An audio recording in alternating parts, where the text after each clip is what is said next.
Pardon.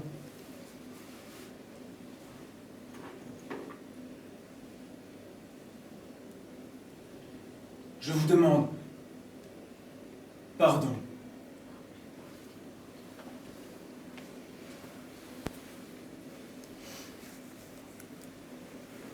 Tout cela aurait pu être tellement différent.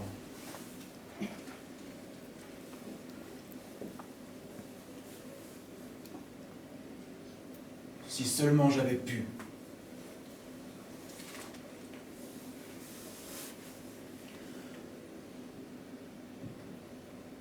Il aurait pu y avoir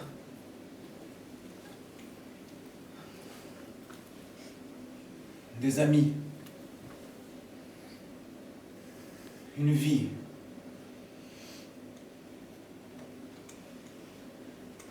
belle.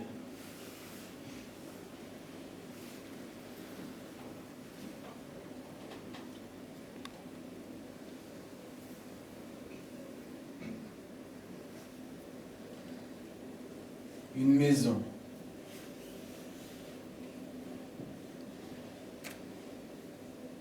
Des enfants.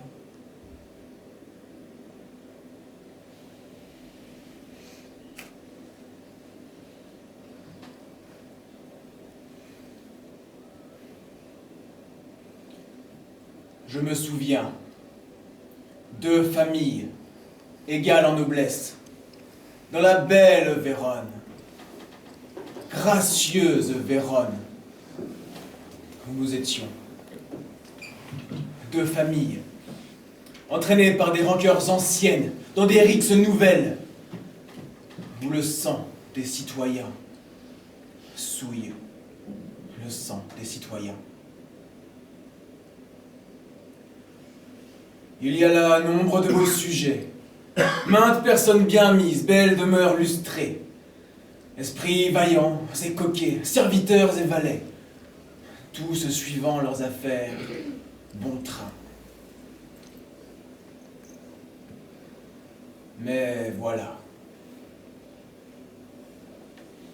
la rage ancestrale de ces 2 familles, n'ayant de cesse de raviver querelle.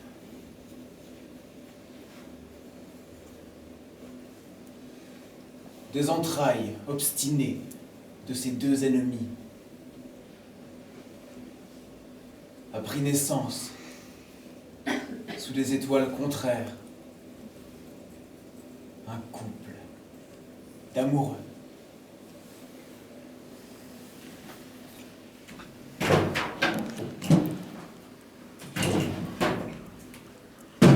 Je donne ce soir un grand bal chez moi. Ma demeure et mon hospitalité sont mises à disposition. Oh, monsieur Capulet, vos soirées sont divines. Madame Capulet. Oh, mais exquise. Le banquier, où est le banquier? Le banquier, quelqu'un a vu le banquier? Dites-moi. Non. Quelle est cette dame qui a enrichi la main de ce cavalier là-bas? Je ne sais pas. Je ne sais pas, monsieur. Mon cœur a-t-il aimé jusqu'ici? Ah non. Car jusqu'à ce soir, il n'avait pas vu la vraie beauté. Viens ici, Maurice. Quel est ce gentilhomme là-bas? Ma foi, je crois que c'est le jeune Petrucci. Et quel est cet autre qui suit et qui n'a pas voulu danser? Je ne sais pas, madame. S'il est marié, le cercueil pourrait bien être mon lit nuptial.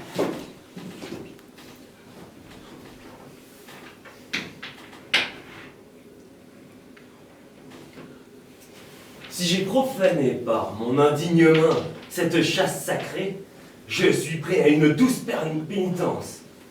Permettez à mes lèvres d'effacer ce grossier attouchement par un tendre baiser. Mon pèlerin, vous êtes trop sévère pour votre main. Cette étreinte est un pur baiser. Les saintes n'ont-elles pas de lèvres? Et les pèlerins aussi? Oui, pèlerin, des lèvres vouées à la prière. Vos lèvres ont effacé le péché des miennes. Vous avez l'art des baisers. C'est la fille Capulet.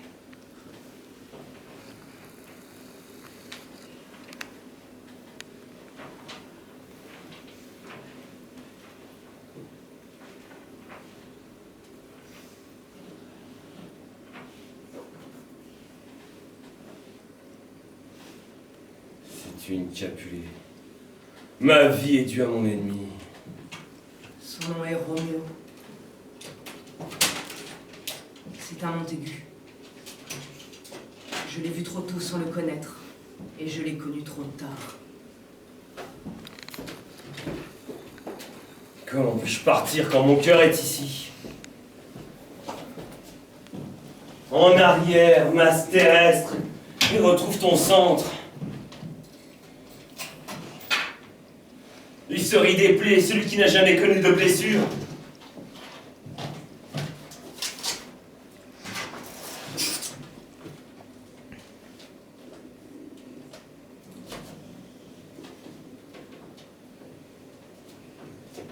Oh, Roméo. Roméo. Pourquoi es-tu Roméo? Renie ton père, abdique ton nom. Roméo, renonce à ton nom et à la place de ce nom qui ne fait pas partie de toi. Ah. Soit quelque autre nom, qu'y a-t-il dans un nom? Ce que nous appelons une rose embaumerait tout autant sous un autre nom. Ainsi, quand Roméo ne s'appellerait plus Roméo, il conserverait encore les chères perfections qu'il possède. Je te prends au mot. Appelle-moi seulement ton amour, et je reçois un nouveau baptême. Comment es-tu venu ici? Dis-moi, ce lieu est à mort si un de mes parents te trouve ici. J'ai escaladé ces murs sur les ailes légères de l'amour. Voilà pourquoi tes parents ne sont pas un obstacle pour moi. Mais s'ils te voient, ils te tueront. J'ai le manteau de la nuit pour me soustraire à leur vue. D'ailleurs, si tu n'aimes pas qu'ils me trouvent ici, j'aime mieux finir ma vie par leur haine que ma mort, différée, sans ton amour. Quel guide as-tu donc eu pour arriver jusqu'ici? L'amour. Et quelle satisfaction peux-tu obtenir cette nuit? Le solennel échange de ton amour contre le mien.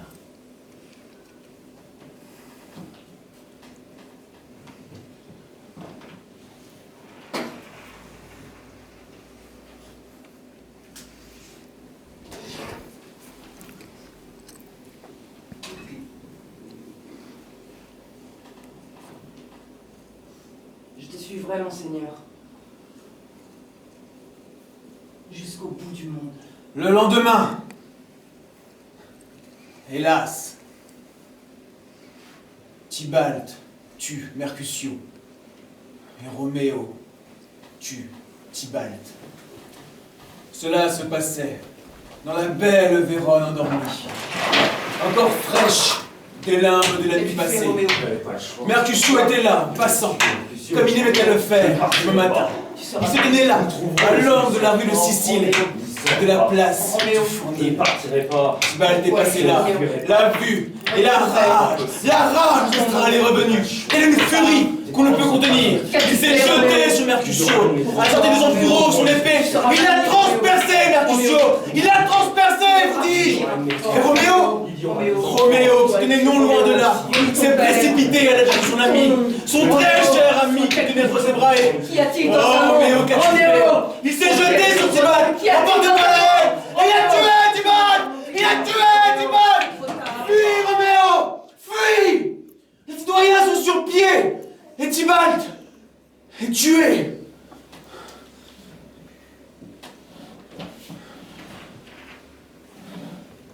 Roméo a tué Tybalt.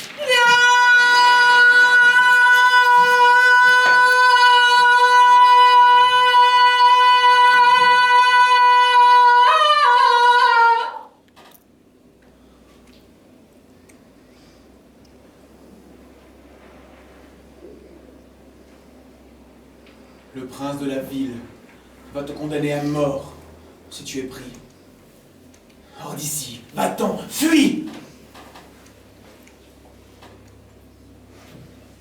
Tu es désormais banni de Vérone, Roméo. Prends courage. Le monde est vaste et grand.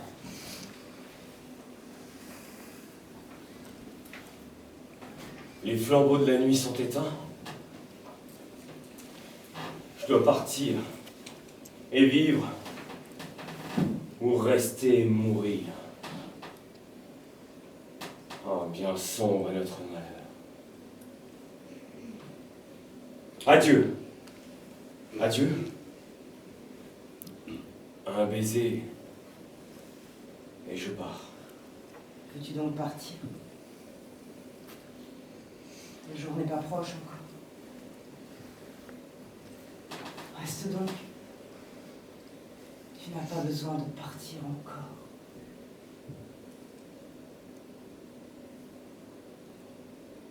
C'est le jour. C'est le jour.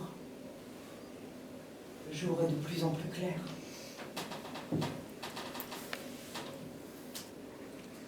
Allons, fenêtre. Laissez entrer le jour et sortir ma vie. Crois-tu que nous nous rejoindrons jamais? J'ai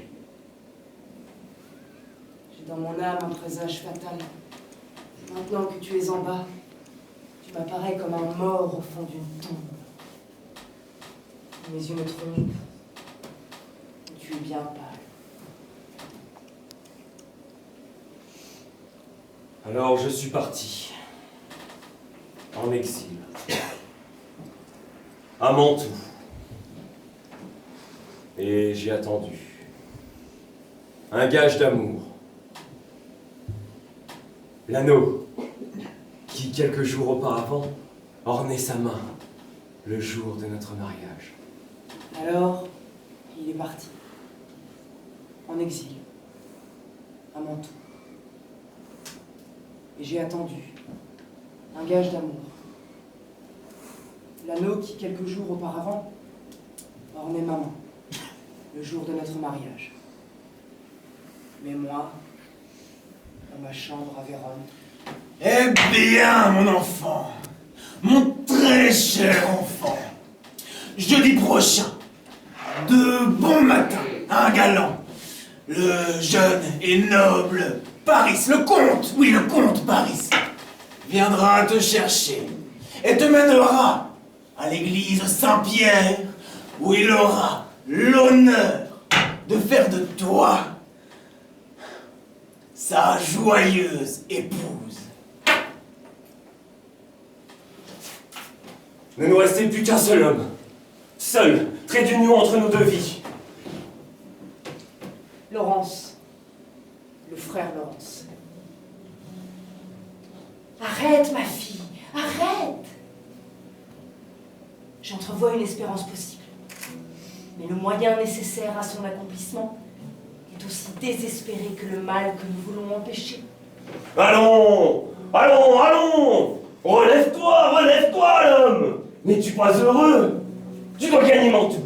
Et c'est là que tu dois vivre, jusqu'à ce que nous trouvions le moment favorable pour rendre public votre mariage encore secret, réconcilier vos familles, obtenir le pardon du prince et te rappeler ici.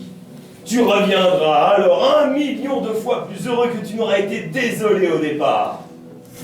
Reste à Mantoue. Un valet que je saurai trouver vous instruira de temps à autre des heureux incidents qui adviendront ici pour vous. Roméo vole ta bague. Alors écoute. Rentre à la maison. Et l'air gai. Et dis que tu consens à épouser Paris. Demain soir, fais en sorte de coucher seule. Ta nourrice ne couche pas dans ta chambre. Une fois au lit, prends cette fiole et avale la liqueur qui y est distillée. Aussitôt, dans toutes tes veines se répandra une froide et léthargique humeur. Le pouls suspendra son mouvement naturel et cessera de battre. Gèle ni souffle n'attesteront que tu vis. Dans cet état apparent de cadavre, tu resteras juste 42 heures. Et alors, tu t'éveilleras comme d'un doux sommeil. Cependant, avant que tu ne sois éveillé, Roméo, instruit de notre plan par mes lettres, arrivera. Et ainsi, tu seras sauvé. Tiens, pars, sois forte et sois heureuse. Je vais dépêcher un religieux à Mantoue avec un message pour ton mari. Ça doit être frère Jean. Que dit Roméo? A-t-il écrit? Hein? Frère Jean! Que dit Roméo? A-t-il écrit?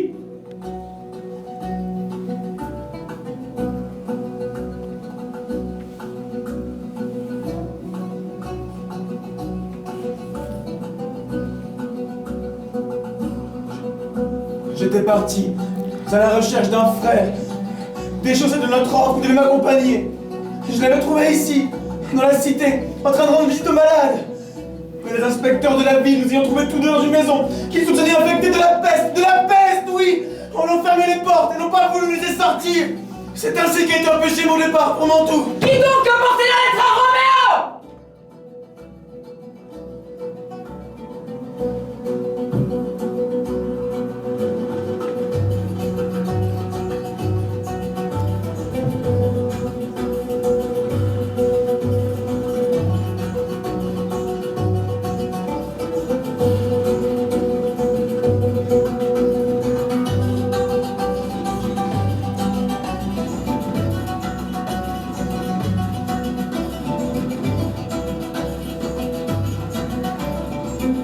La voici.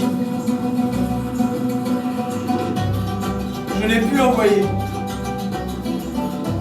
Ni même me procurer de messagers. Quand la contagion effrayait tout le monde.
Pardon.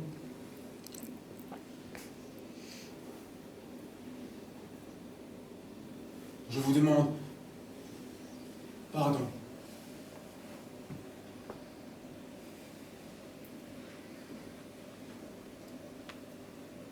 Tout cela aurait pu être tellement différent.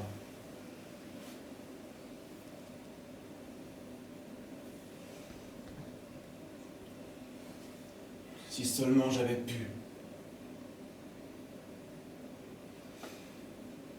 Il aurait pu y avoir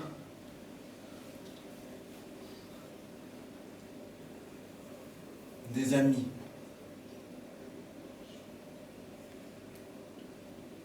Une vie. belle.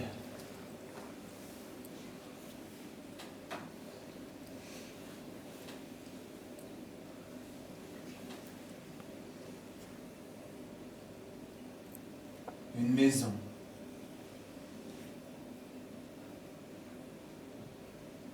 Des enfants.